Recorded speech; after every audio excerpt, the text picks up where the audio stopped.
કરીશું। ધારો કે 45 ગુણ્યા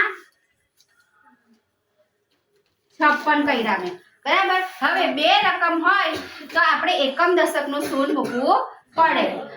આને એકમ કહેવાય, આને દશક કહેવાય। એક આંકડો હતો તો આપણે શૂન્ય નતા મૂકતા, પણ બે આંકડા છે એટલે પહેલા એકમ દશકનું શૂન્ય મૂકી દઈશું। પછી આ જે 5 છે એનો ગુણાકાર આની જોડે કરીશું, આવી રીતના ક્રોસ।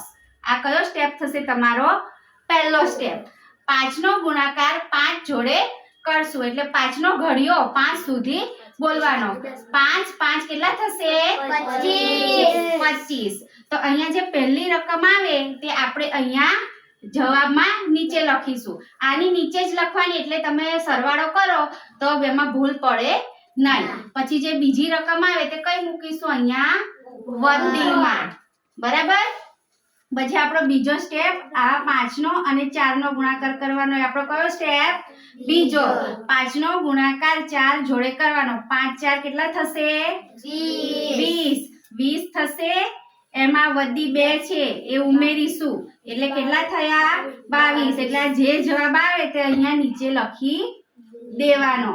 પછી હવે આ સ્ટેપ પતી ગયો। હવે બીજો સ્ટેપ, ત્રીજો સ્ટેપ। 6 નો ગુણાકાર કોની જોડે કરીશું? 5 જોડે। આ ત્રીજો સ્ટેપ તમારો। 6 5 કેટલા થશે? 30। તો ફરીથી જે પહેલી રકમ આવે તે કઈ લખીશું? નીચે। જે બી પહેલી રકમ આવે તે 0 ની નીચે જ લખવાની છે।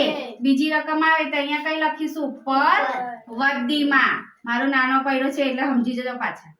6 4 24। 24 વત્તા કેટલી છે?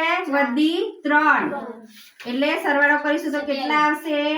27। જેવી રકમ આવે તે અહીંયા લખી દેવાની। પછી આ બધાનો સરવાળો કરી દેવાનો। 7 ને 5 કેટલા થશે?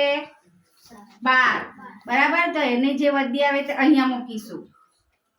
પછી 2 ને 2 4 ને 1 5 અને આ 2 ની નીચે કશું નથી એટલે 2 ના 2। આ જવાબ આવી ગયો। સમજ પડી બધાને?